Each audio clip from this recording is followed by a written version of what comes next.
It's with extreme pleasure that I introduce our champion of business interview, and his business goes under the name of Arthur Galan AG, and his business commenced in 1998. And with a lot of passion, a lot of belief and a lot of determination, he's still in the game of business with the same brand. He's considered to be a leader in his industry. I've never met anyone that's so grounded in who they are and what they actually represent in an industry that can certainly have people with their heads in the cloud. And the industry is fashion, and the space that Arthur Galan AG plays in is premium, top end, and first class. Some of the people that wear his clothes, we will have total knowledge for. Some of the people that we will see on TV tonight are wearing his brand. He's very clear about his target market, and he's very clear about the processes that make his business very successful. He currently has 19 retail stores, all company owned, across Australia. And in recent times he has, which we'll hear a little bit more about in a moment, he has moved into a situation where there was a bidding war between the major retailers to get his signature to be their flagship brand. I'm not sure if anyone else in the room received a catalogue from one of those big retailers. I did last week, and the premium position was nothing more, nothing less but Arthur Galan AG. And without further ado, I'd like to welcome Arthur Galan to this stage. Thanks, Arthur. So that's a big introduction. And I must say, there's always a great woman behind a great man. And the great woman is Mimi, who looks after marketing in this business, and just does a sensational job. And when we talk about husband and wife teams who are very clear in their roles in a business, this is another example of that. But we'll leave Mimi out of the conversation for the time. When you were talking before, and I thought to myself, this just sounds so familiar. So to begin with, and I really want you to, I guess, think about questions that you may have for Arthur at the end of this, or during it if you wish, because it's so important that anything you guys are going through that you may perceive to be a challenge right now, or maybe a new level of success, whatever that may be, it's fair to say that Arthur has probably experienced it, or is about to experience it, or what have you. This is a guy that, I guess, gets a lot of attention, and he's so grounded. This is testament to not playing above your weight, yet being classed in that weight. So over to you, Arthur. What I want to start with as a question, because this is an interview, right? And I've created these questions more from the point of view is, I don't want to hear about, what got you inspired to start. I want to hear about having surpassed the 10 years in business, in operation, and the growth that you've had with your brand. How close are you today to what you envisaged it would be from when you began? Look, it started as, I suppose, something very different to what it is today with respect to the vision. But the philosophies stayed exactly as it is when I started. We had a manufacturing business, and I decided 7 years down the track that I needed something to iron out the peaks and troughs of that production cycle. So I thought, I'll open a store and fill it with product. I was manufacturing women's wear at the time for major brands, Australian brands such as Jigsaw, Marks, Saba, lots of national brands. And we had 2 months of the year where it was really quiet, and I thought to myself, what are we going to do? So let's open a store, let's put some menswear in there. It's easy for me, I can get my head around it, I'll wear it, so I can really sort of, create a range to put in there. And at one conflict with what I'm doing for the guys that I manufacture for. And the vision then was to sort of, let's facilitate that smooth production cycle The philosophy was that, we need to make it amazing, and it needs to be great quality, and it needs to be something that people are going to want. And I suppose that's something that I've really sort of kept in the front of my mind through the whole process of the point where we are now, where the AG, or the Arthur Galan AG side of the business, overtook the manufacturing side of the business, and that's something that I suppose is key in being around for a long time, because it's, as I always say, there's lots of people out there selling stuff, but you need the customer to want your stuff. Nice. Love that. And this is, again, separating yourself and going to work on what it is that's important for you in the space you want. So what, if anything, Arthur, would you change looking back now, or what has been the greatest lesson, if you can reflect on that? Well, what would you change? Heaps. You learn so much along the way. You learn, what you should have done, and hindsight's a wonderful thing. And you sort of think, why did I do that? Oh, I would have liked to have done it this way. I suppose the biggest thing that I've learned is knowing your customer. when my role is creative, so I design the ranges. I'm the creative side of the business, and the biggest thing I thought, who is, in my head, I know who I think the customer is. I know which bloke I can sort of see, or which woman I can see wearing our clothes, but is that who's walking in the door? And that's something that sort of, you really sort of, you're talking about data before, and analysing that data.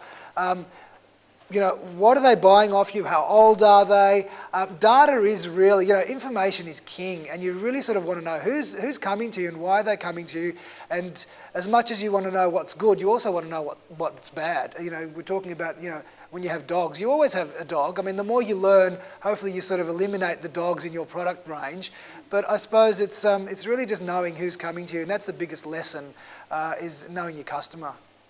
And sometimes I guess in your business, would it be fair to say that what you necessarily like might not be the fit in ideal terms for the customer that's actually going to pay? Sure, absolutely. And that's probably the hardest thing, I suppose. Really just taking the emotion away from it and thinking, you know what, I love this shirt. It's in this amazing Italian cotton, and it's going to be X amount, and it's great because it's got this detail on it, or that suit's going to be hot. But really, it really is about just you've really got to just stick to what your philosophy is.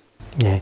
So in the early years, while you were, I guess, embarking on creating something, building a brand that was going to be very much aligned with your philosophies, and also building what is a personal brand, the actual brand itself, so it stands amongst the others that you were competing with, what were some of the challenges at that particular point? Let's go back to almost the first 3 to 5 years when you're breaking out of the pack, and without, in real terms, investing a lot of money in marketing, as in physical money, but working the personal brand as hard as you did the range representing who you were and what you stood for.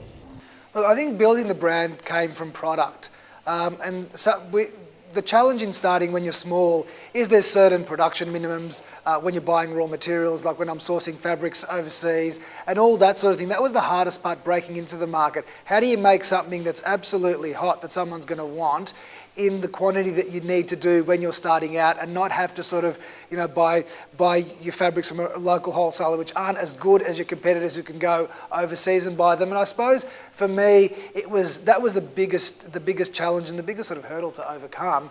And really sort of always wanting to make it up there, because, building a brand is key for me. And I suppose that is what really makes AG what it is today, is that people sort of know it and respect it, and they keep coming back to you. And it's not necessarily a price-driven thing. I think if you sort of build your brand based on price, then it's very short-lived. It's about building your brand because you've got something special. Because as I said, there's so many, you walk around here, there's 1 million people selling clothing. But how do you make that customer spend it with you? And that's what it's about. Excellent. Not different to the philosophies we talk about every given week, every given session regarding your business.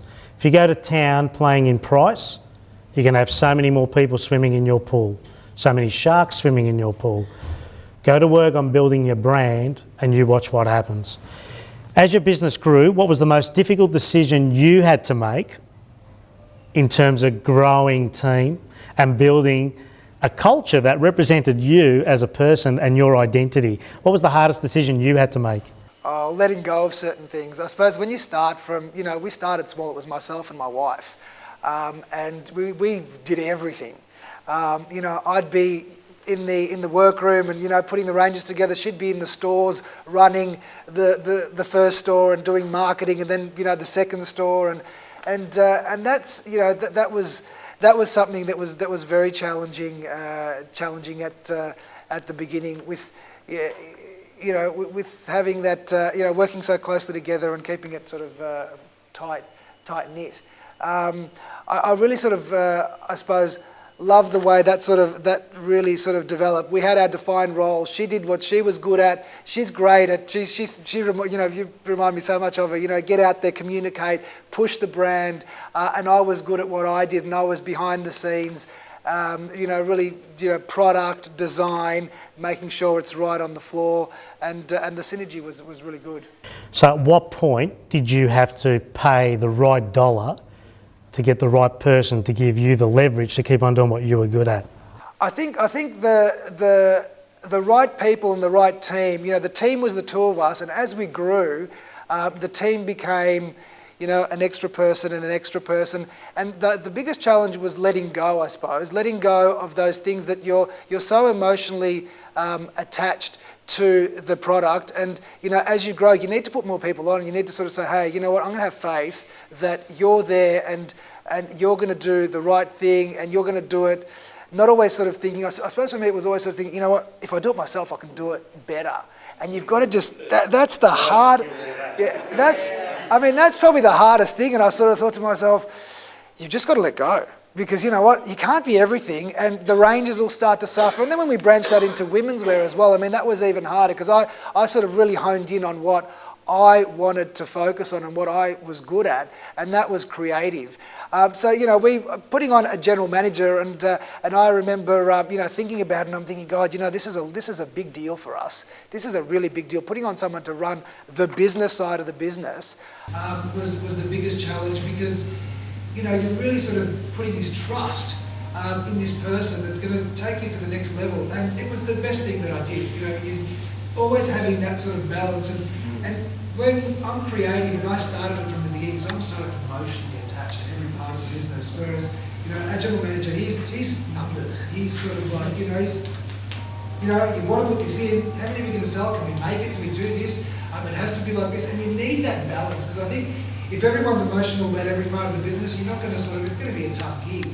Whereas having that sort of balance where you've got someone who's growling at you and saying that, you want to do this, but just think about it. Is it right? No, we can't do this. And having enough faith in that person was key. And once I sort of thought, I was like, you know what? I have faith in this person. Then you overcome that hurdle because then you can sort of grow. And you can't be a one-man show or a husband and wife show if you want to really build a business. And that's something that was probably one of the turning points. I remember that stage when we had a conversation in Port City. On the beach, yeah. On the beach. Arthur turned around, he goes, what would you pay for a really good general manager? And I said, whatever it took, mate. If it gives you the freedom to go on and do... Actually, you're right, it was. We were sitting there on the beach and kids were playing sort of somewhere back there on the sand and we were sort of chatting on it. It's Interesting. How did you approach the opportunity for national expansion? Because it's fair to say that one shop was, hey, let's have a go at something. Yeah. Then it developed into something there was a magnet pulling you in different ways. How did you approach the opportunity for national expansion? What were the critical drivers that made that, I guess, a lesser risk once you made that decision? It was really that, opening stores in Sydney. So it's not like, you've got a store in South Yarra, you've got a store in Sydney, there's an issue, someone will go there and sort it. It's in Sydney. So team again was key. Before I actually sort of got to the point where I thought, let's get our mindset around having stores in other states. I need someone who's going to be there and really sort of, one, treat it like their own, and really it's going to be their baby just as much as the brand is my baby. And that's what made it easy because we ended up setting someone up for Melbourne, and that was great because it was something that had worked with us and was ready for that next challenge. And that really sort of made it so much more at ease. Because at the end of the day, look, it's your business and it's your money and it's your house that's on the line and it's your bank account. And if it doesn't work, you risk it. And I suppose having someone up there who was the right person was something that made it easy, and someone who was passionate. And I think that's important. Putting people around you that have that sort of passion. And whether the passion is for product, whether the passion is for the numbers on that spreadsheet, it's the same sort of thing. You've got to have the care factor. Excellent. You now have 19 store locations, and for the nocturnal people in the room, is there anything that keeps you awake at night? I mean, you always sort of start thinking, you sort of, when it's the more you grow, the more you sort of think, keeping it manageable. And that's something that keeps me awake at night. We're just about to open Brisbane next week, February, Adelaide and Perth are on the cards. And you do sort of think, how do I've still got to make this, I've still got to keep this in a controlled manner, because as I said, at the end of the day, it's my wife and I that own the business. So we've got to make sure that, our kids are looked after and, all these years down the track. So that's sort of the key thing that sort of we always sort of think, let's make sure we do it one step at a time. And we have done it one step at a time. We've got 19 stores, but it's taken 13 years to get there. Yeah, and it's fair to say that no matter how big or settled your business becomes, it doesn't mean you sleep any more or any less. It's just the makeup of the person who's driving a business that always has that issue. Whether you're on top of the tree in the Bahamas or in the business doing the stuff. Absolutely, but I suppose the right team is probably the most important thing, and that's something that does. So I do get to see, because I think to myself, I've got that person there, I've got that person there. I have trust in them that they're doing the best job, and then you sort of think, okay. Having almost caused a war in the last 6 months between two of our major retailers, and we won't go too much about this, but having almost caused that war where your loyalty to someone that supported you from, let's call it ground zero, being the initials DJ, and then being approached by Myer to move ranks, and they threw the checkbook at you and everything else. And they did test your loyalty, and I know you well enough to know that was not an easy time. Having made the decision and obviously moved from there, and it was good timing when you did, because that was when DJs hit a bit of the wall with bad publicity about 6-7 months ago. What was the biggest learning out of that, which I know got a little personal, not by you but by them? What was the biggest learning out of that? The biggest learning, I suppose, is, at the end of the day, it's business. And the hardest thing for me was, I had a relationship with Dave Jones for 11 years where we were sort of supplying them, and we built a great working relationship. I needed to move the business to a pure retail model, where we were sort of retail stores and wholesaling to David Jones. We needed it to be a retail model, because it was almost sort of, table wagging the dog stuff, and we were sort of worried about wholesale and running the whole business based on that model when it should be retail. So we sort of, you've got to do this. And the hardest thing was just, relationships are key in anything. I mean, I even look at the mills that I've dealt with overseas that I buy fabric from. I've built a relationship with them over 13 years, and that is important. The relationship with the department store, and giving, that relationship was the hardest thing to sort of sever. Because relationship is another thing. But when times are tough and you need someone to sort of help, you can call on that mill, or you can call on that department store and say, hey, I've supported you, I need some help, I need you to move me here or there, or I need that fabric in a hurry. Relationship is key. That was probably the biggest thing that sort of emotionally I sort of thought, well, how do we do this? But look, at the end of the day, it was a great business decision, and we were lucky enough that we had Myer constantly hounding us, and we were in a position where they both wanted us. And I sort of said, hey, give me this, and I shouldn't say unfortunately. When they said, Myer said, yes, Jesus, this is really helpful. What do we do now? And I said, yes. So it's, look, it was a great move, and at the end of the day, I suppose, as Peter said to me, just give it as business. Take the heart out of it, but give it as business. And that's something that made it easy. Yeah, well done, mate. What are your tips on beating the current tougher retail environment? What are you doing, if anything, different? Look, I think think just ramping up the customer service and knowing your customer. You know, the sending a Christmas card or a birthday card, little things like, you know, guys running into store, and, you know, we're all a bit last minute when it comes to sort of dressing. You know, so I've got something on tonight, I've got to wear it, and, you know, rather than little things that we do. So, you know, if someone buys a suit and he's in a hurry, you know, we'll get the shirt steamed for him and give it to him in the suit bag, all hanging up so he can rush it and just go home and worry about ironing it.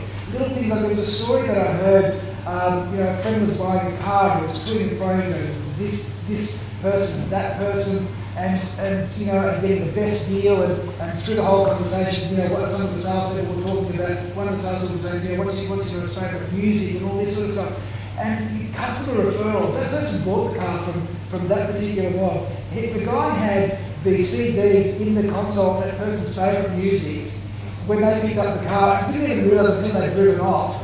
I mean, that person was just blown away, rang me, told every single person. Now, that's sort of looking after your customer, giving them that CD with the car was so small, but just that extra little bit. You know, making sure that if they're in a hurry, get the shirt steamed for them so they don't have to worry about all those sort of creases when they unpack it. All those little things. You know, if someone needs something in the city and they can't get back to you, have it delivered to their office. All those little things that make that customer come back to you. So I think that's key. And retail's tough at the moment, but you know what? You've just got to stick true to your brand. And for me, I've made sure that, you know, you don't change it. I mean, in 30 years, we've had some not so great retail times and some great retail times. And maybe not so great.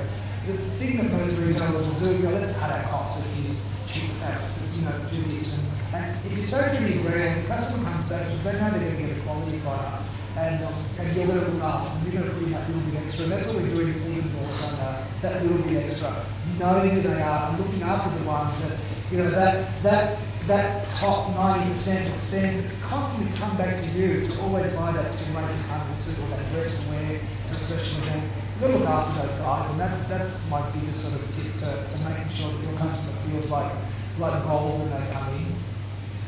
Yeah, and it's certainly an experience to buy at an AG retail store. What's next? And how do you think when you think ahead? Do you think in 5-year, 3-year, 1 year or 90-day plans? How do you think? Probably 3 years. 5 years is probably a bit much for me, but 3 years is sort of where you sort of plan it. You sort of think, okay, where do I want to get to?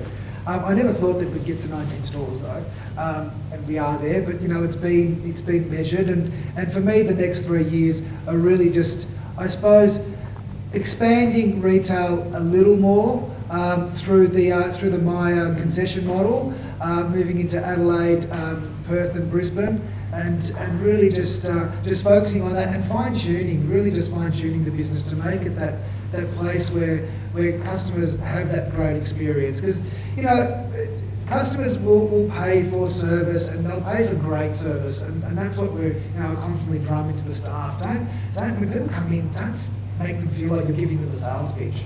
You know, don't ask them what they're looking for. You know, you just want to be there to facilitate great service and make sure that what you're offering them suits them. Because if you sell someone something that, you know, just to get the sale, it's great. You've got that sale once. But, you know, if you sell someone something that they look great in, they go out and say, "She look great in that dress," or "She look great in that suit." I'll say, "Oh, next time I buy a suit, I'm going to go to AG." So that's for me. That's what I try and do. Well done. Fantastic, mate. Any questions? Sorry, just from the accounting point of view, sorry.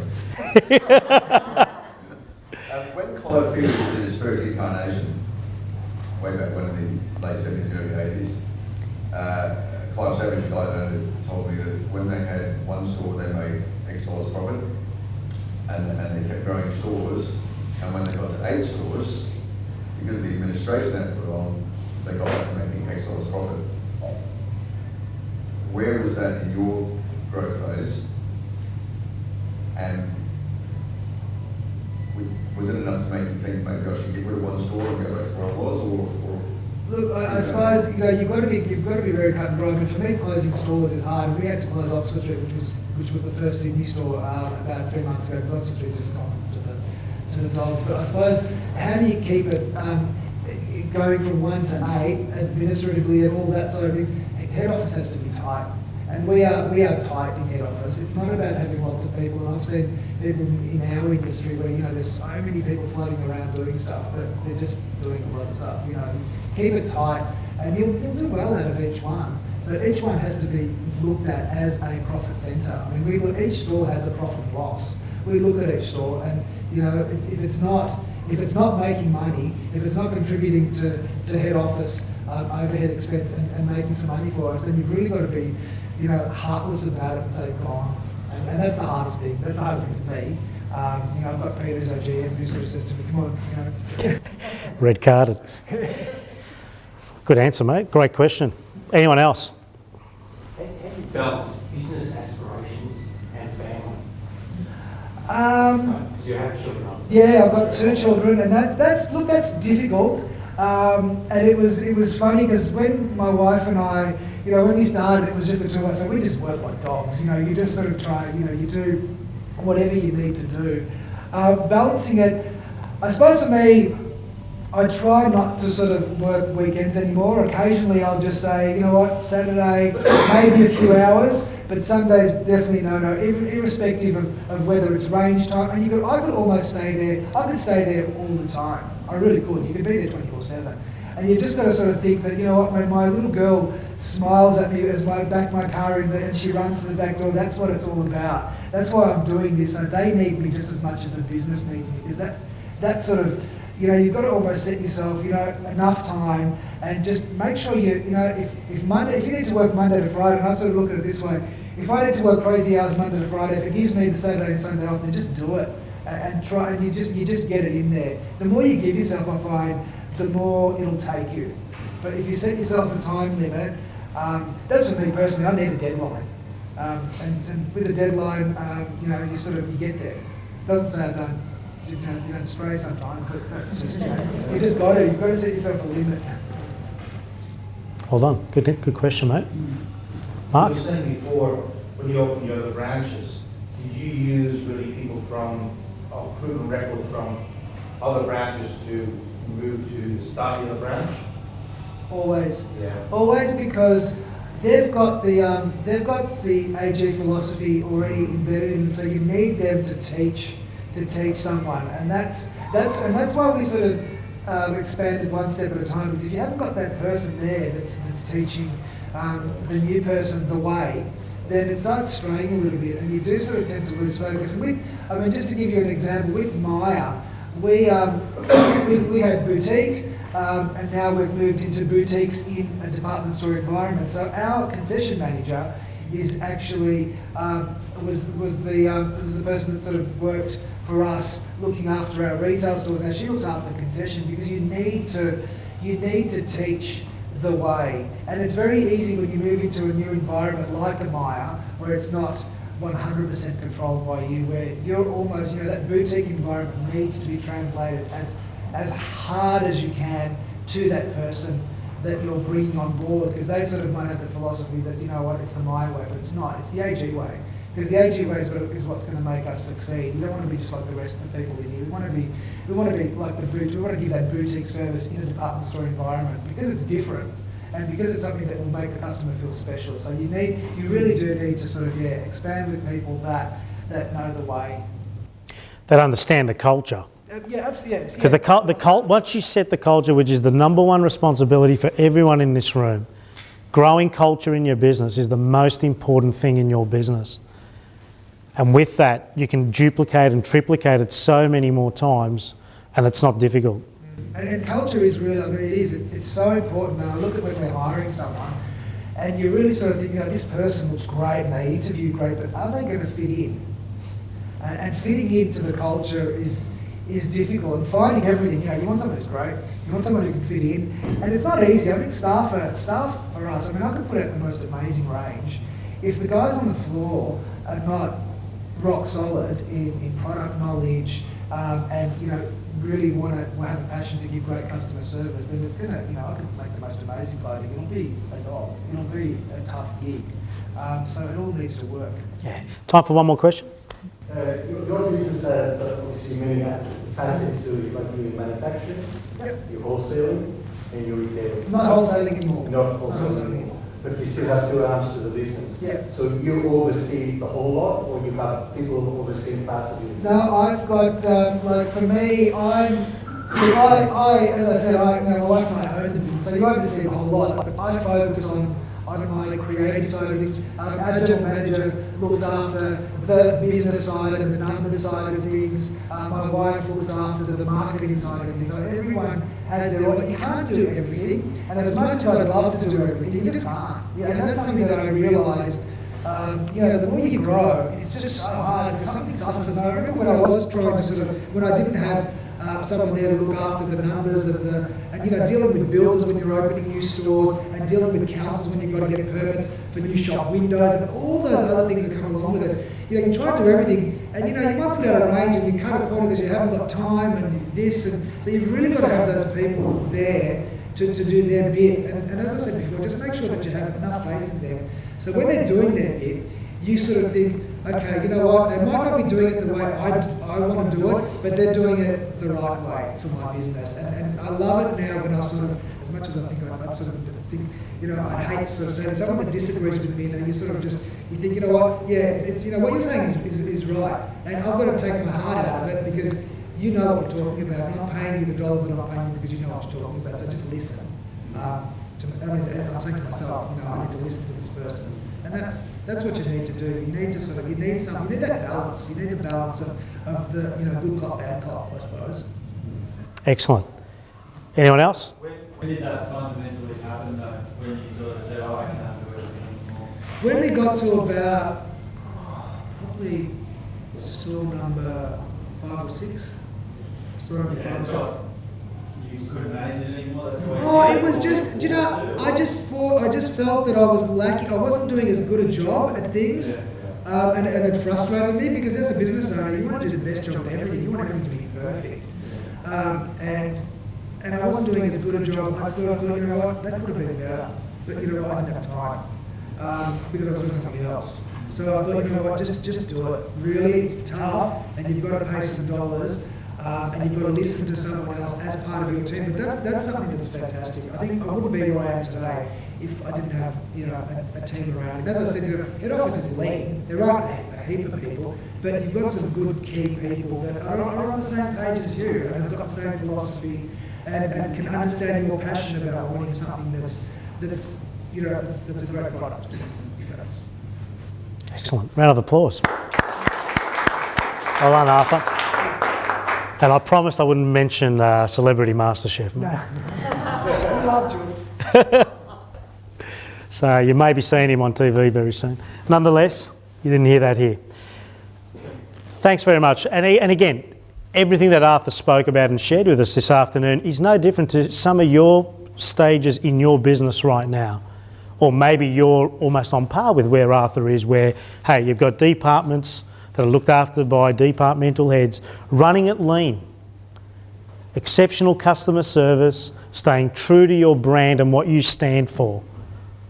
Making a hard decision, a business decision that may impact on a relationship, a commercial relationship. All those points, they're nuggets that we take away out of that conversation and say, okay, well, how does that show up in our business? How can we take something from that, or validation that whatever you may be doing right now, because some of you are playing the game at that same level, you're doing a good job. You're doing a great job.